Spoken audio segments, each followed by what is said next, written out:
Good morning student. आज हम लोग 8 क्लास का सिविक्स चैप्टर से संविधान के बारे में प्रथम अध्याय जो है उसके बारे में जानेंगे। और आज जो भी इस किताब में दिया गया है और जो भी जानकारी हमें दी गई है उसे सही स्वरूप और सही तरीक़ा से समझने का प्रयास करेंगे। तो स्टार्ट करते हैं। आपने पिछली कक्षाओं में भारतीय संविधान के बारे में पढ़ा है। हम 7 क्लास में एनसीईआरटी के बुक में जो है पिछली से कक्षाओं जो 7 क्लास कहा जाएगा उसमें हम लोग क्या है कि संविधान के बारे में कुछ पढ़े थे, उसको यहाँ पर उल्लेखित किया जा रहा है। आपने यह भी जाना कि हमारा संविधान विश्व का सबसे बड़ा एवं लिखित संविधान है। भारत का जो संविधान है विश्व का सबसे बड़ा और लिखित संविधान है। मतलब नियम कानून जो है और सारे जो है कि लिखित है, इसी कारण से और बहुत विस्तार पूर्वक लिखा गया है, जिसके कारण से भारतीय संविधान जो है बहुत ही बड़ा संविधान है। विश्व का सबसे बड़ा और लिखित संविधान कहलाता है। यह कई वर्षों के संघर्ष, आंदोलन और राष्ट्रीय चिंतन का परिणाम है। भारतीय संविधान जो है कई वर्षों का संघर्ष, आंदोलन और राष्ट्रीय चिंतन का परिणाम है। हम लोग जानते हैं भारत देश जो है गुलामी में थे। 1947 में भारत आज़ाद होता है। उसी से कुछ साल पहले से बहुत आंदोलन के बाद भारत आज़ाद हुआ और इसी आज़ादी के कारण उस समय ही एक मांग उठी और उसमें भारतीय लोग जो है अपना अधिकार, अपना कानून खुद बनाने के बारे में सोचें और अंग्रेजों के खिलाफ बहुत सारे आंदोलन किए और संघर्ष भी किए। भारत का राष्ट्रवादी नेता ने स्वतंत्रता संघर्ष के दौरान ही भारत के राजनीतिक स्वरूप के बारे में काफ़ी विचार किया था। औपनिवेश मतलब भारत जो है किसी देश का गुलाम था। भारत में अंग्रेजों के बनाए कानून से हर नागरिक त्रस्त था। मतलब जो हम लोग गुलामी थे, गुलामी के समय जो हम लोग के ऊपर कानून बनाया गया था उससे भारत के जो नागरिक हैं वह बिल्कुल बहुत अपने आप को दुखी समझता था, अपने आप को जो है बहुत ज़्यादा नुकसान में पाता था। अतः स्वतंत्र भारत के संविधान निर्माताओं ने महसूस किया कि इस देश में राष्ट्र का स्वरूप लोकतांत्रिक ही होना चाहिए।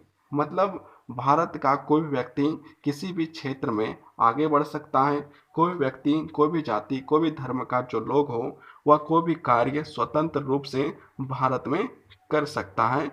ये सारी व्याख्याएं जो हैं संविधान में की गई हैं ताकि सरकार में आम लोगों की सहभागिता, आम लोग मतलब भारत के जितने भी लोग हैं उसे ही आम लोग कहा जाता है। उसमें से बहुत सारे गरीब लोग हैं उसे भी आम आदमी, आम लोग कहा जाता है और कुछ कुछ अमीर हैं उसे भी आम आदमी के ही रूप में देखा जाता है।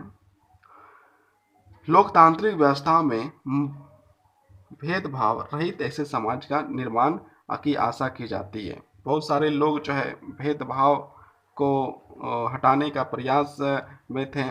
इसके कारण से भेदभाव रहित लोकतांत्रिक व्यवस्था मतलब किसी के साथ छुआछूत, किसी के साथ किसी प्रकार से जो है कि टिप्पणी टिपिक ये जो है किसी प्रकार से सामाजिक व्यवस्थाओं में भेदभाव ना हो, ऐसी लोकतंत्र व्यवस्था की कामना किया गया और बनाया गया जिसमें हर नागरिक समान हो। कोई भी व्यक्ति, कोई भी नागरिक, महिला पुरुष सारे जो है भारत के संविधान के अनुसार से समान हैं, एक समान होते हैं, एक समान कानून व्यवस्था लागू होता है, एक समान जो है कि सारी व्यवस्थाएं लागू होती है। वह किसी क्षेत्र में अपने लिए काम कर सकता है, चाहे वह किसी भी क्षेत्र हो।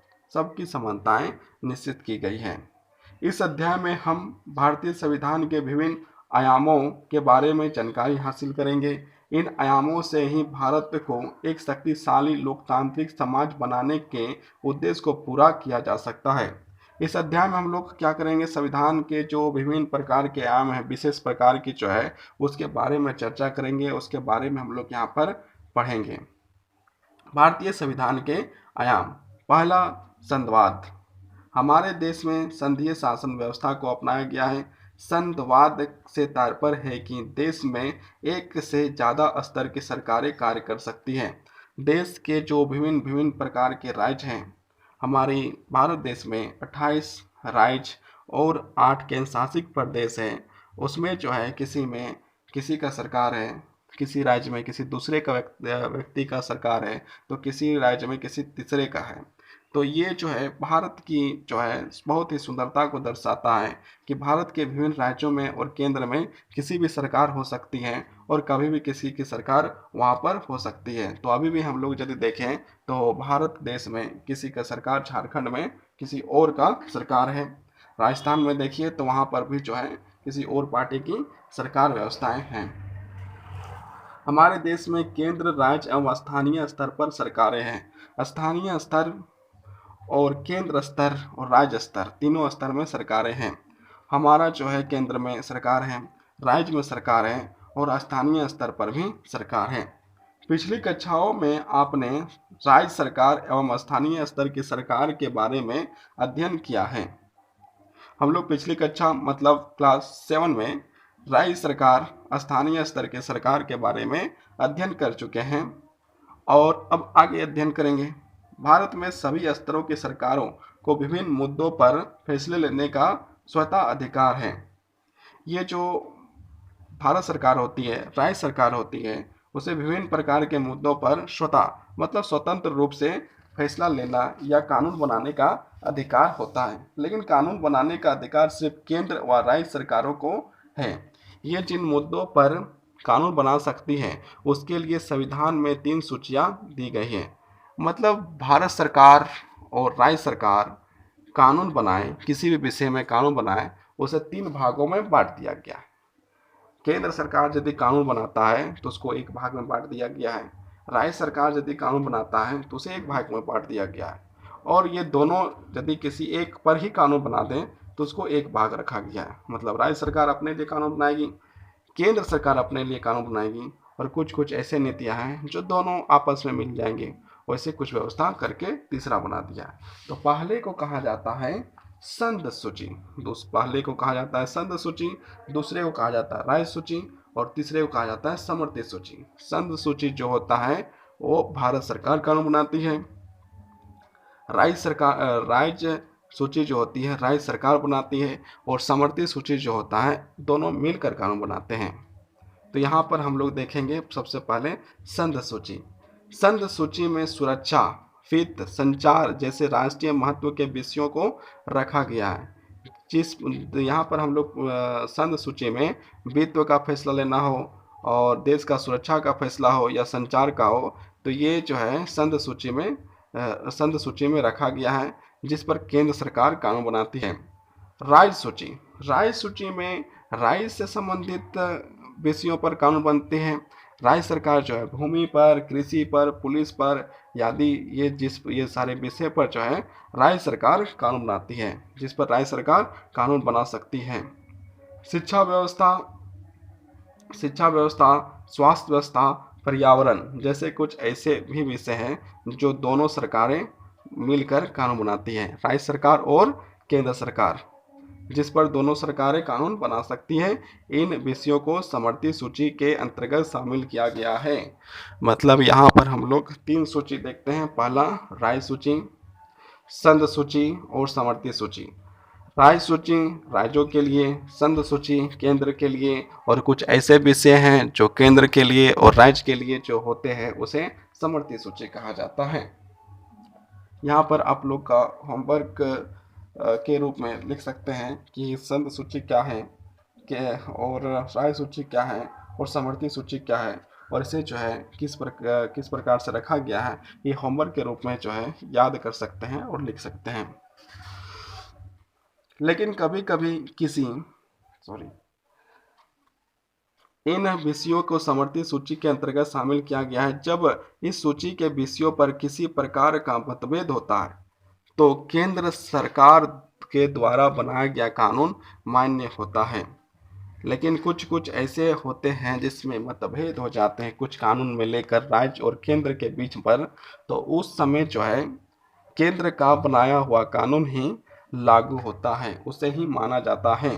लेकिन कभी कभी किसी राज्य के द्वारा बनाए गए कानून में अगर राष्ट्रपति का हस्ताक्षर हुआ है तो वह कानून उस राज्य में मान्य होगा। कभी कभी क्या होता है, किसी राज्य में कानून बनाया और राष्ट्रपति का हस्ताक्षर हो गया तो उस कानून व्यवस्था को उस राज्य में लागू किया जा सकता है। भारत के सभी लोगों को इन कानूनों और नीतियों का पालन करना होता है। भारत का जो भी व्यक्ति है इन सारे नियमों को पालन करना ही पड़ता है, चाहे वह किसी भी धर्म का हो, किसी भी जाति का हो, किसी भी कास्ट का हो। प्रत्येक स्तर की सरकारें के लिए आवश्यक संसाधनों की व्यवस्था संबंधी प्रावधानों का उल्लेख भी संविधान में किया गया है। ये सारे उल्लेख जो है कहाँ किया गया है, तो संविधान में उल्लेख किया गया है। संघीय शासन पद्धति, हमारे देश में संघीय शासन पद्धति को अपनाया गया है। संघीय शासन प्रणाली शासन की वह व्यवस्था है जिसमें व्यवस्थापिका तथा कार्यपालिका के बीच घनिष्ठ एवं सामंजस्यपूर्ण संबंध होता है। कार्यपालिका की शक्ति एवं व्यक्ति के हाथ में न होकर मंत्रिमंडल या कैबिनेट में निहित होती है। कार्यपालिका को शक्ति विधायिका से प्राप्त होती है तथा वह विधायिका के प्रति उत्तरदायी होती है। केंद्र स्तर पर कार्यपालिका का संवैधानिक अध्यक्ष राष्ट्रपति होता है, लेकिन वास्तविक शक्ति मंत्रिपरिषद के हाथ में होती है। मंत्रिपरिषद का अध्यक्ष प्रधानमंत्री होता है। मंत्रिपरिषद का अध्यक्ष जो होता है वह वर्तमान का प्रधानमंत्री होता है। जिस समय जो भी प्रधानमंत्री होते हैं वह मंत्रिपरिषद के अध्यक्ष होते हैं। लोकसभा में बहुमत प्राप्त दल के नेता को प्रधानमंत्री नियुक्त किया जाता है। जो भी दल सबसे ज्यादा बहुमत लाता है, सबसे ज्यादा का मतलब यहाँ पर है संविधान के द्वारा लिखित 543 से को आधा से एक ज्यादा जो भी दल बहुमत लाता है उसे सरकार बनाने के अधिकार होती है। प्रधानमंत्री लोकसभा या राज्यसभा का सदस्य हो सकता है। जो प्रधानमंत्री होता है वह लोकसभा और राज्यसभा का सदस्य हो सकता है। मंत्रिपरिषद लोकसभा के प्रति उत्तरदायी होता है। जो मंत्रिपरिषद होता है वो लोकसभा के प्रति उत्तरदायी होता है। भारत के संविधान में स्वतंत्र एवं निष्पक्ष न्यायपालिका की व्यवस्था की गई है। स्वतंत्र न्यायपालिका से आशय यह है कि उसके कार्य क्षेत्र में किसी भी बाहरी शक्ति या सरकार के अन्य अंगों का हस्तक्षेप नहीं होता है। इसी प्रकार इसकी निष्पक्षता का मतलब है कि न्यायपालिका किसी विशेष व्यक्ति या संस्था के लिए कार्य नहीं करती है। कोई भी विशेष व्यक्ति या संस्था के लिए न्यायपालिका supreme court, high court, district court काम नहीं करती है। भारत में न्यायपालिका की स्वतंत्रता में नियम प्रावधान दिए गए हैं। संविधान में उल्लेखित कुछ दिए गए हैं, जैसे हम लोग यहाँ पढ़ते हैं। उच्चतम न्यायालय और उच्च न्यायालय के न्यायाधीशों की नियुक्ति राष्ट्रपति करता है।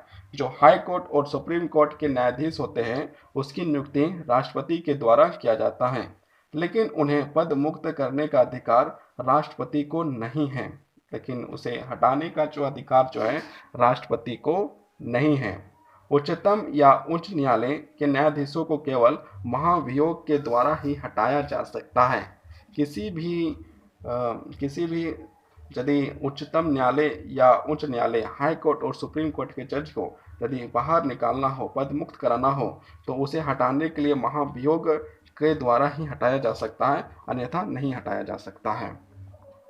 उच्चतम या उच्च न्यायालय के अधीन कर्मचारियों की नियुक्ति तथा उनकी सेवा शर्त आदि का निर्धारण का अधिकार संबंधित न्यायालय को होता है।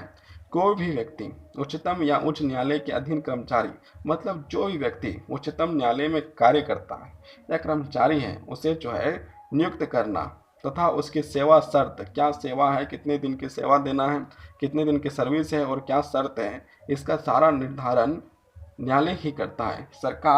सरकार या संसद, सरकार जो है और संसद इस विषय पर हस्तक्षेप मतलब रोका टोकी कुछ भी किसी प्रकार का सवाल नहीं उठा सकता है। न्यायाधीश पद मुक्त होने के पश्चात सरकार के अधीन किसी पद को ग्रहण नहीं कर सकता है। जज जो है पद मुक्त होने के बाद सरकार के अधीन किसी प्रकार का जो है कि पद का ग्रहण ग्रहण मतलब किसी पद पर स्थापित